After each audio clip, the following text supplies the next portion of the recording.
Hey guys, and welcome to my channel where we talk all things true crime.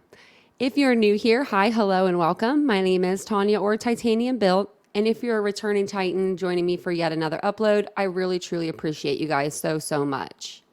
Today we're going to be talking about the Idaho 4. We've been discussing this case since it happened back in November. On the 13th, 4 college students at the University of Idaho were brutally murdered, stabbed to death in their homes, in their off-campus home.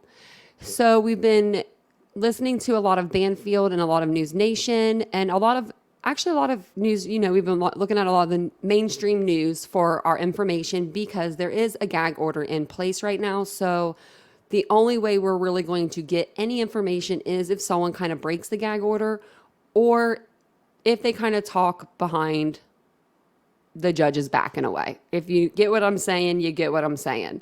I'm not sure where their sources are coming from. So like I say every time, whenever I'm discussing anything with true crime, take this with a grain of salt. But it does kind of coincide with what we've been discussing regarding how the 4 victims were found that morning in November. So I'm going to go ahead and play Banfield for you guys now. She's going to be discussing that it was actually, in fact, Ethan's brother who found, or I'm sorry, not Ethan's brother, Ethan's best friend who found the bodies that day. At least Xana and Ethan. So I'll go ahead and play this for you here, and then we'll discuss it after it's done. A lot of things, not everything, but the probable cause affidavit, some of the police reporting, and the news conferences, that's given us a small picture. But what we haven't known is what happened prior to the first responders arriving on the scene. And tonight I can tell you. You have heard that the 911 call was made from a surviving roommate's cell phone. But we can now tell you who it was who made that call. I'm not going to name the person, but it was Ethan's best friend who made the 911 call. And that's because it was Ethan's best friend who made the discovery of Xana and Ethan's bodies. And that is a very tragic and sad detail to report. Up until now, it had been an assumption that there was maybe an unconscious person because it was a guess that there was someone behind the door who wasn't answering a bedroom door. Now we can tell you that it was Ethan's best friend who had been called over that morning and made the discovery and took Ethan's pulse. Also called out to get 911 on the phone. It is more than likely that the phone that was used to call 911 was surviving roommate Dylan Mortenson's cell phone. You have probably heard up until now that it was an unconscious person that the dispatch said over the radio, but that's not unusual because when there's confusion, it's standard protocol, according to an article that came out recently in Airmail. Standard protocol, if there's confusion, just to skip the necessities of getting clarity and just dispatch the first responders for an unconscious person, regardless of what the actual situation is. So for anyone getting caught up on an unconscious person, probably not a good idea, given the fact that that's just sort of a standard description for get moving. We need people on the location. Again, this is multiple sources tonight with knowledge of the investigation telling us about who made the discovery of Ethan's body and then, of course, of Xana's body. What I can tell you is who made the discovery of Maddie and Kaylee on the 3rd floor. I'm not sure if it was any of the other kids who were called over.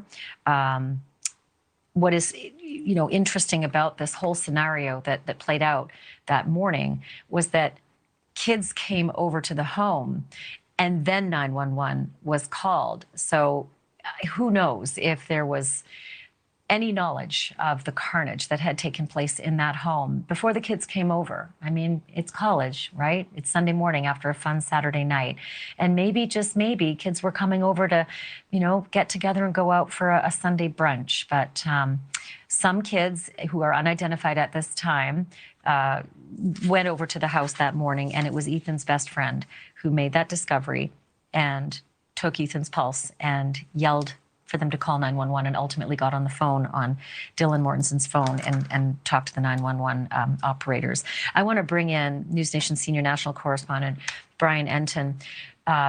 Brian has been at the forefront of reporting this story. It's such an uncomfortable detail, but it is one piece of the puzzle that we've been trying to figure out in terms of why it's so complicated, that scene the morning of the murders. Yeah, so much of this has been confusing based on the reports we've gotten from police. There have been so many holes and things that they haven't shared. I think beginning with your exclusive reporting last week, things started to make a little bit more sense in terms of surviving roommate Dylan and the fact that she may have thought that there were noises coming from upstairs, but not necessarily noises that meant that something bad was happening or that a murder was happening. That started to explain why she may have not initially called 911, in the middle of the night. Your exclusive reporting sort of shed light on that. And now I think this sort of continues to, again, put the pieces together now to know that there were people who came to the house that morning. And it would make sense, what you said about the unconscious person, that may have just been a categorization that the 911 call was put under. But certainly tragic, as you said, to think that Ethan's best friend, took the pulse. I mean, it's all just so heartbreaking. Thank you for watching. Go to newsnationnow.com to find NewsNation on your television provider. And Okay, so that's the end of the video there. I just wanted to show you guys that and get your opinion in the comment section below. What do you guys think of the 911 caller possibly being Ethan's best friend?